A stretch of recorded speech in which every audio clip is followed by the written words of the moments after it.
Morning, everybody. I'm Jim. Hope everyone got through the traffic this morning. Nice for me to come back to Bristol. I spent 3 years working at Inmos some time ago. That was my first job.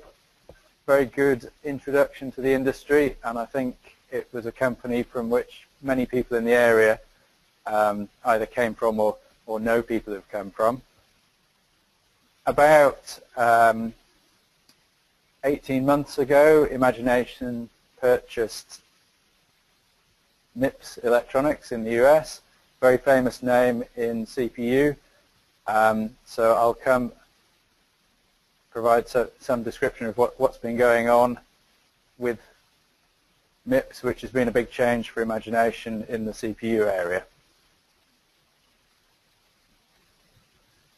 Lots of new opportunities in the industry.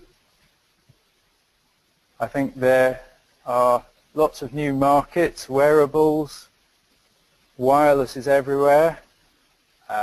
Wireless is really the key to connecting the Internet of Things, and we're seeing the possibility of integrating wireless right into the main CPU, and certainly I think the next generation of connected microcontrollers will change how products can be made. Automation and robotics have been around for a long time, but as CPU power becomes very easy to distribute around systems, much easier to do. ADAS, intelligent transport, certainly we're getting to the stage where cars are able to respond to their environment. I had a rather unnerving experience when I was driving as a passenger in a car in California, and the car decided to put its brakes on. It was worried that one of the cars nearby was coming towards us. Now, I didn't like that, but it's the beginnings of cars being able to look after us rather more actively than they have before. Internet of Things, health, energy, agriculture.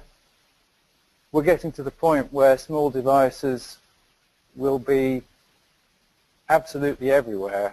I was reading recently that somebody's put together a complete chip which is able to transmit wirelessly, power itself, and is absolutely tiny, so therefore very, very low cost. These things can be just spread around, but at the more normal end of the spectrum, the idea of putting a 32-bit CPU, wireless transceiver, enough memory, enough storage flash on one chip to make a fully autonomous system is now commonplace. We as a company, Imagination has all of the IP you need to do that. Big data and analytics, something that's changed our world in the last 5 years.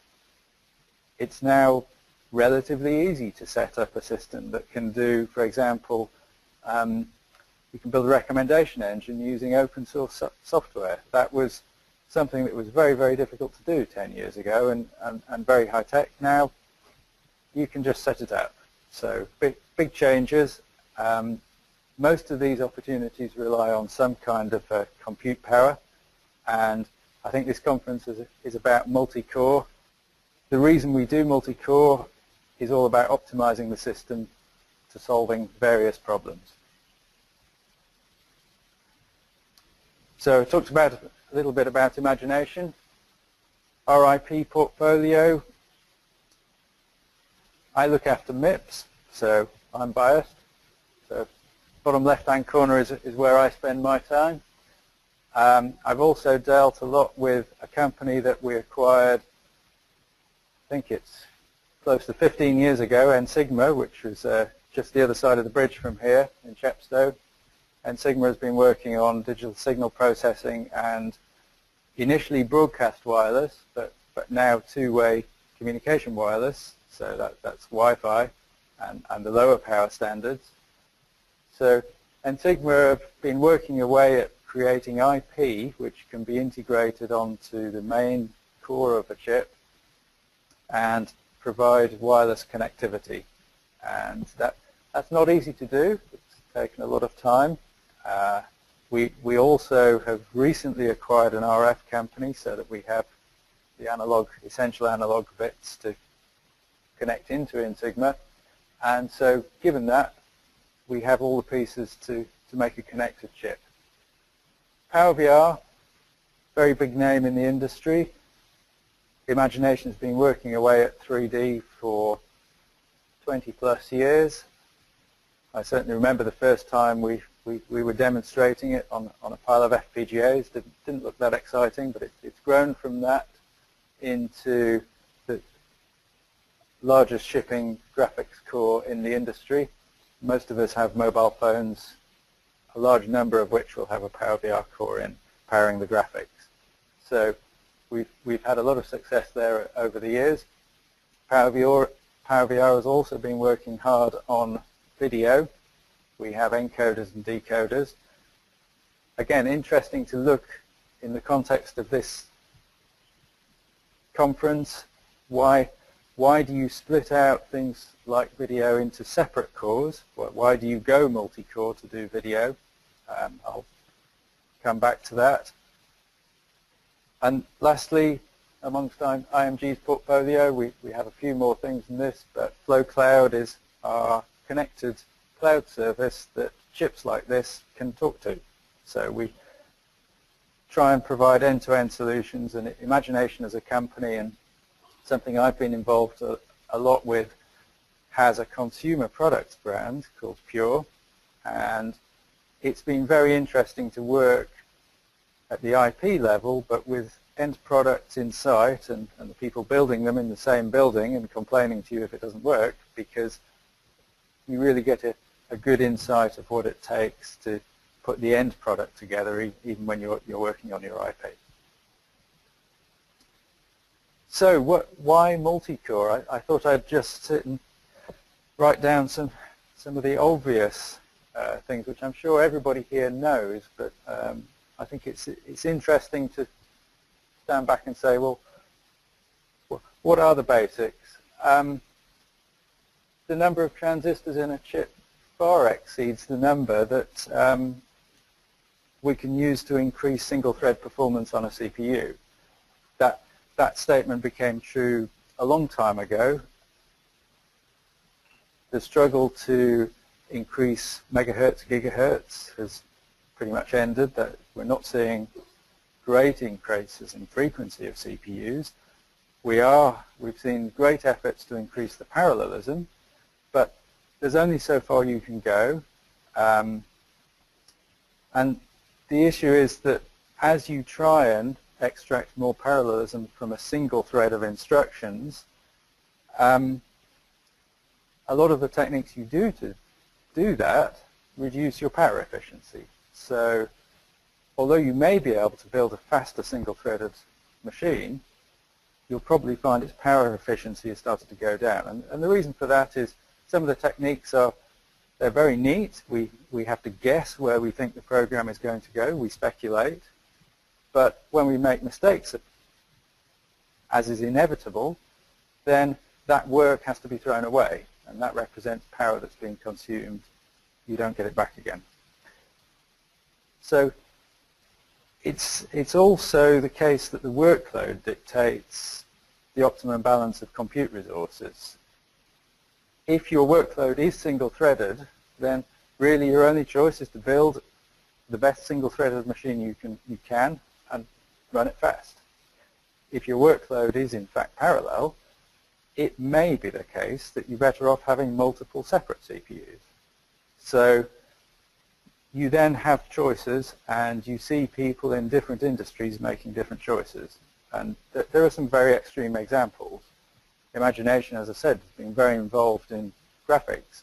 Graphics GPUs are now really computers, but they're special purpose. There's massive parallelism in graphics rendering.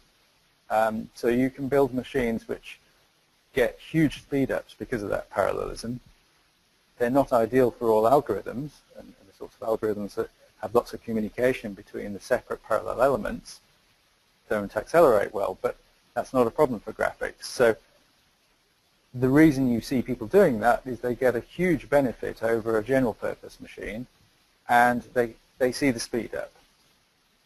The other reason people put multiple cores down is if you say, well, a core is not just a CPU or a programmable machine like a GPU, but it's an engine which can perform a function, then for some applications, and video we have found, it's very difficult to make a programmable machine run efficiently. And what we found is if we build relatively special purpose hardware, we can get the best power efficiency. And because it's a constrained problem, we know what it is. It's better to spend some of those huge numbers of transistors that we started with on some dedicated hardware, because you can do such a better job. Not all problems work well on dedicated hardware, but some do. So you end up, when you build a large SoC today, having to look at what is the workload that I'm going to target, what different modes of operation do I have, and what's the best deployment of the transistors I have to solve that problem. And given that transistors are relatively free, you might have a segment of the chip which is only used for some functions, and you turn it off when you're not using it. So multi-core is absolutely the norm, and these are some of the reasons why we choose to go multi-core. What I'm going to go on and talk about now is a core which we've recently launched in the MIPS product line. It's one we started work on after the acquisition. And it gives us some new choices in this optimization spectrum. MIPS has very small cores. It has some very high-end cores, out of order, superscalar, very advanced technology. What we're bringing back into the MIPS product line now is a multi-threaded but in-order core, which for tasks which have some parallelism is a good place to optimize for power and efficiency. So I'm going to go on and describe what we've recently announced, because it's relatively up-to-date news. It's a bit more about MIPS. MIPS has been quiet for a few years before the acquisition from IMG. I think the fact that MIPS has been acquired by Imagination has given a lot of our customers confidence that MIPS is here to stay. So we've been rebuilding confidence in the ecosystem around MIPS. And where is it used? Well, the answer is everywhere. I like to remember a quote from one of my previous CEOs who said, well, what we need to do is focus on everything. So, okay. So MIPS really has products across the spectrum. We start with 32-bit microcontrollers. We don't go below 32-bit, not many people do now. But MIPS has been in 64-bit processing for 15 at least years, started with silicon graphics, has been very heavily used in the networking segment, where you also see massive parallelism, and there's been lots of people building MIPS over the years, especially in the 64-bit variant, in that area of computing. But it's been deployed everywhere in the industry. MIPS is strong. Something like 5 billion MIPS CPUs shipped. Fairly large numbers. I was looking back. I think whilst I've been working, I'm probably responsible for somewhat over 1 billion CPUs shipping. So these are reasonable numbers, but this is not based on the dust and Internet of Things yet. So I think the numbers are going to change significantly, but still large numbers. Often smaller than our competition. MIPS goes back very much to academic roots. It was invented by a professor in Stanford at a time when people used to count every single gate. I do remember doing designs where you almost knew every flip-flop in the design. Sometimes you gave them names.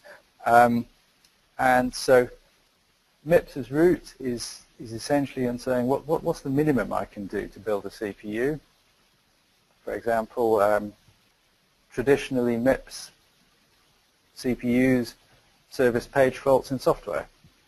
The reason for that is if you have a page fault, you've already got to the point where you have to slow down. So why build hardware to do that when you actually have time to run software to work your page tables? Because you had a page fault, you have nothing else to do. So interesting to look back at those design decisions. It's all about optimizing for the common case and not worrying too much about the unusual cases. I mentioned ecosystem. It is part of what's needed for people building CPU systems.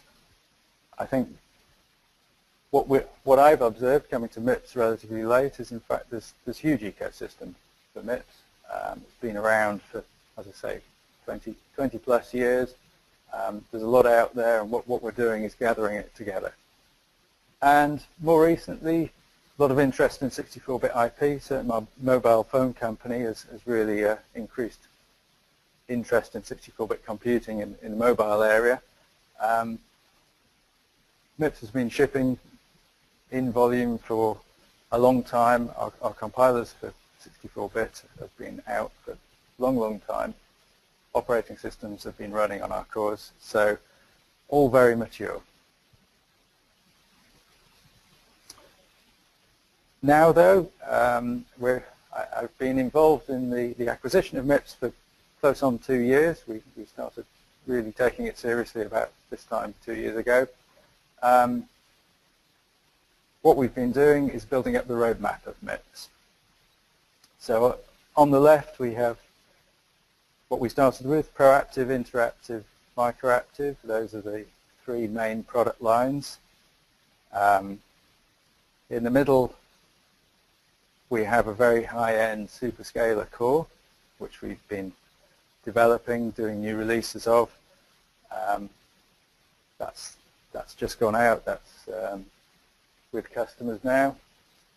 And we've also, in the last 18 months, been finishing off the next release of the microcontroller core. That's very interesting in that it's one of the first, I think it is the first microcontroller that supports full hardware virtualization of the core. So a single CPU can run multiple different operating systems if necessary, but it's a tiny 32-bit core, so very, very unusual there, but interesting for people building systems that need security or safety.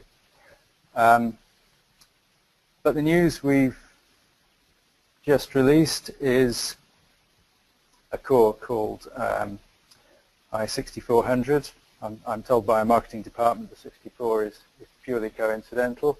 The rather strange figure on the right is somebody's idea of a picture of a warrior, but I feel I need to explain it because unless you look very carefully, it's not obvious what that is. This, as I said, is a multi-threaded in-order core, and I've got detailed pictures of the insides. As I say, it's interesting because it gives a good optimization of power versus performance in the mid-range. I said we're active in all market areas: automotive, set-top box, mobile, enterprise.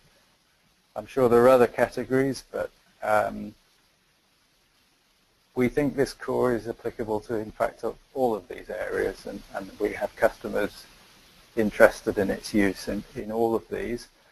And I think it's because in all of these areas power does matter, but also it's not necessarily about single-threaded performance. So MIPS, 64-bit and 32-bit cores. One of the things that's interesting about the MIPS architecture is that the 32-bit MIPS instruction set is a pure subset of the 64-bit. I mentioned going back to the roots of MIPS, that somebody had sat down and thought about what's the absolute minimum I can do to build a CPU. One of the things they took out was flags. So at the top of a 32-bit register in a MIPS core, you don't have a carry flag, which you think, oh, that's unusual. But time has shown that you don't really need it. You can build very good systems without it. And one of the nice things, therefore, is that at the top of that 32-bit register, there's nothing special at bit 33. So what happens in a MIPS 64 is you put the other 32 bits, and nothing much else changes. So if you load 32-bit code onto a 64-bit MIPS CPU, the 32-bit code doesn't really know about the top of the register, doesn't pay attention to it. That's all you need to do. So there's no mode switch. The software just works. Details are not quite that simple, but it means that when you're building a MIPS core, whether it's 32-bit or 64-bit is not really a big deal when you're doing the design.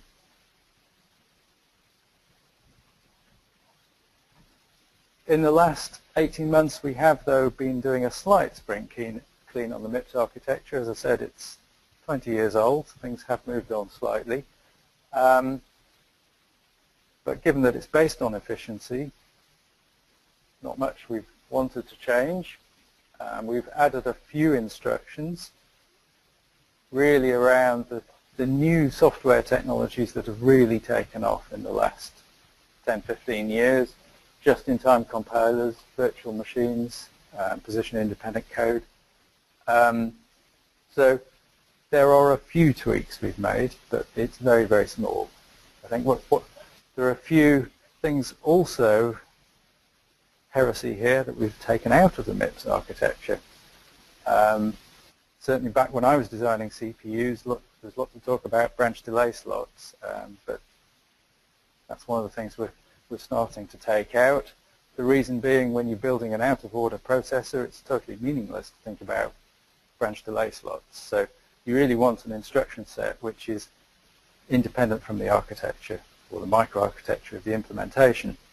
So in the respect that there was some linkage there, that's where we're heading. We also took out, or will be deprecating, the use of accumulators in the MIPS architecture. In the base architecture, it's still in the DSP. Again, the reason being that you potentially have linkage between the meaning of the instruction and the implementation, and when you build very high-end cores, you really don't want that. So MIPS Release 6 is what we're using for the new cores. We already have customers designing with MIPS Release 6.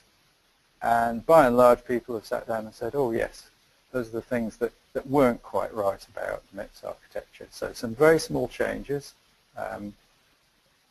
Means that we don't need to do a lot of work in things like compilers to support them.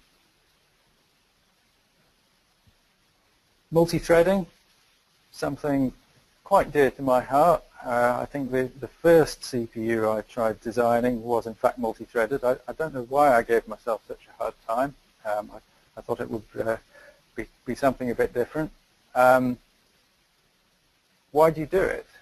Well, one of the problems you have with a CPU is it needs to talk to the outside world. It needs to get to outside memory. It goes to the memory through caches, through a memory system.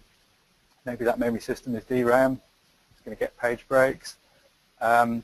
So the problem is, what do you do when you've gone to memory and it's come back and said, well, I haven't got what you want. It's not in my cache. It's not in my L2 cache, and I'm having to wait for a page break. And by the time you add all that up, it's more clock cycles than you can reasonably fill by going out of order.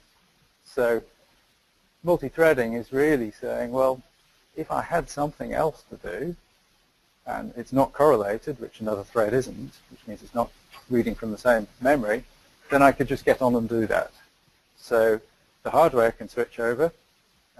Really needs to be the hardware, because it was the software that caused the page break and stopped you in the first place. So very simple. You have more than one program counter, multiple sets of registers, and you flip between them.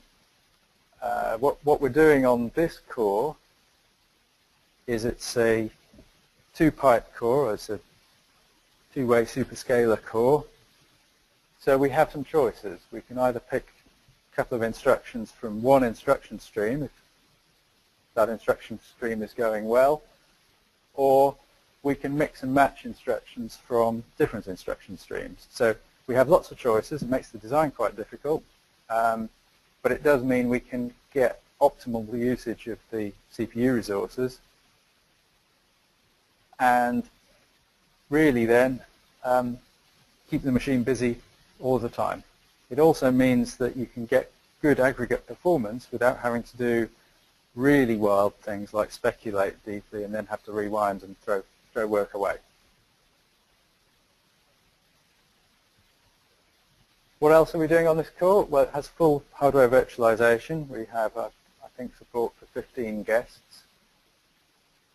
This is a nice thing for building complex systems where you need to separate different software components so that they can't get at each other. So you might want to do that because you have an entertainment system and some kind of safety system. You might want to do that because you're playing protected music or videos, and the people who own those media the rights to those media titles want to make sure that people can't copy them. But equally, you might be wanting to use an application to talk to your bank. Now, they both have security implications, but you really don't want the people who work for the bank to have to arrange their security with the guys who are running a movie studio. So our idea here is that you separate those into separate guest operating system containers. It's protected by hardware, so they can't talk to each other and they don't need to organize things between each other. The nice thing about hardware virtualization is it effectively is a two-level translation of the page table in memory. But because in most CPUs you cache those translations, once you've done the translation, there's no penalty for taking a hit on the TLB. So your program runs at pretty much the same speed, but you've managed to divide memory into these different regions. So, slide for the more technical people here. More details on this core we've just been working on. Dual issue. It's an in-order design. Relatively short pipeline, 9 stages. Short pipelines are good because inevitably you're going to get some of your branch predictions wrong, and those 9 stages represent work that you are going to have to pull back in your pipeline in order to get back to where the branch should have taken you. 128-bit SIMD, the MIPS has defined a SIMD architecture. We think it's relatively lightweight. It has fewer instructions than some other SIMD architectures. But again, that's trying to follow the RISC philosophy of making sure the instructions you really need work well and not bothering with the ones that only help you some of the time. Very integrated design. Traditionally, MIPS has done its floating point as a coprocessor, and it's really looked quite a lot like a coprocessor. In this design, the floating point and SIMD unit is a true part of the main execution pipeline, so there's no overhead in shifting data in and out of it. It means it's scheduled just the same way as the rest of the core. Instruction bonding on integer and floating point ops. That's something which MIPS has been doing in a few designs. What we do is where we have memory accesses which are next to each other, we coalesce them and do one wide access. This is great for efficiency, and it turns out that the number of times you can do that bonding is very, very frequent. So rather than having the complexity of 2 load store pipelines, we can use 1, but we can get a lot of the benefits of having 2. Advanced branch prediction, well, that all comes out in the benchmarks. It's a very big game of trying to guess where programs are going to go, and there's a lot of research in that, and If you can get small gains there, you save those 9 stages of misprediction. And we've done further work on the latency between the core and the cache, and again, that helps performance. Okay, I'll speed up a bit here. Multicore, this design is designed so that it can work with our coherency manager, which is a full L2. This is interesting because it's a directory-based coherency manager, which means that interventions between cores only occur when the data is actually present in their caches. So much more efficient when you scale up. What else on here? Yes, we're going to be supporting ACE so that these can be connected together as clusters. So, building systems. I mentioned this core is interesting because it gives us some more choices. As we go multi-core, we have the option to increase the number of threads. We can increase the number of cores in a cluster. Previous picture was up to 6. And we could have multiple clusters. So it gives you lots of dimensions in which you can scale up your compute resources in order to suit the problem that you're working on. And Imagination is working on a fabric which can bring all of this together. So it'll be a complete system. Lots of configurations. Power gearing is our name for being able to vary the clock between different cores. And yes, as I said, lots of choices. Hardware multi-threading just gives you another dimension in those choices.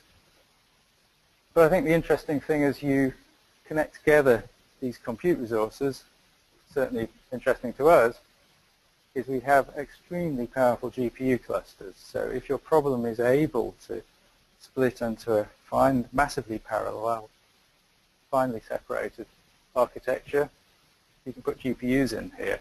Now the interesting thing in this picture is what we will be supporting is fully coherent operation between the CPUs and the GPUs. More pictures of how you can put things together. We certainly see combining wireless from N-Sigma, a bunch of MIPSs. We also have technology for packet processing. So that can be offloaded from the CPU. Again, another multi-core application for something where the problem fits that kind of solution. Internet of Things. Very similar diagram, put together a CPU and some wireless, maybe some custom logic for sensors. Very easy to put together a new platform for the Internet of Things. So, slightly weird sentence at the top. In our mind, multi-core is not just about putting down separate IP blocks. It's also about thinking about how to split the problem into multiple threads. We have multiple threads on GPUs, we have multiple threads on CPUs. That's how you are able to target maximum efficiency on the silicon if you can break your problem down into those threads. The application space is getting wider. We started the talk with a whole range of different applications.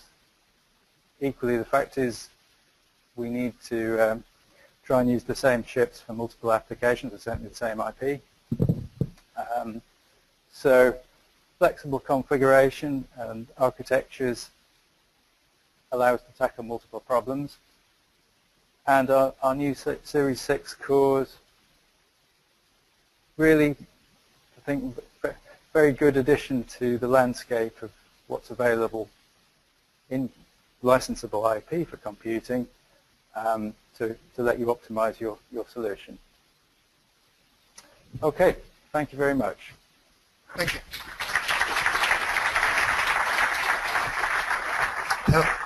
Yeah, so we've got time for questions. First question from the audience. Ah, yes. Perfect. Thanks, Nick. At the back. Thanks, Jim. Does this mean that Imagination expects some of its customers to be developing something that's going to compete with Kepler and Maxwell from NVIDIA with the massive GPUs, a very powerful array of multiple processors as well? That's not something they've done before. That's not easy, which NVIDIA has struggled with. And they've taken the same 15 years in trying to solve those kind of problems. So yeah, it's not just about cores and then GPUs. How do you support your customers in that kind of environment? Because that's very different. We certainly think our graphics scales to those levels. We're finding our customers pushing us to very surprising levels of performance in the applications we're in. As you may know, we came originally a long time ago from games console side. We do and had a lot of success with the Sega Dreamcast. We do on occasion talk with the people building consoles. We certainly believe our graphics solutions can scale to extremely high levels of performance, but equally we're in the IP business, so we're focusing on the volume. So we will not spend all of our time at the extreme ends because we're an IP company. But yes, high confidence that if a customer wants to go there, we can do that. As I said, we're working on coherency between our GPUs and CPUs, so very high levels of application performance are possible there. So I think comparing it to NVIDIA, different company to ours, different kind of company, but certainly we have good capability there. And then Roger Shepherd's going to ask a question, so let's go to Roger. Yeah, it's Roger Shepherd from Chipless. Jim, this multi-core hardware, multi-threaded hardware is all very well, but how the hell does it get programmed? A problem that's been with us for a very, very long time.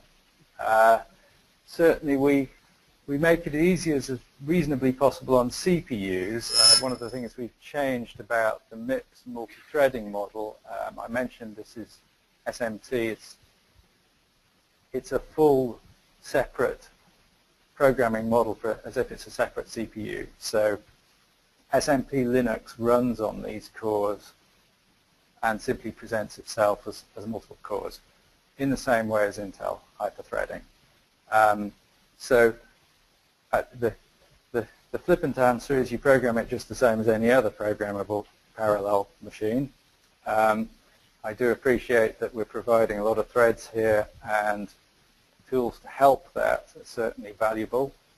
It's not something, though, that Imagination is spending a lot of time on, but we do see in general software development supporting much more parallel environments. Equally, when you look at something like OpenCL on the GPU cores, it does provide not a great programming model, but a very well-defined and standardized programming model for massively parallel systems.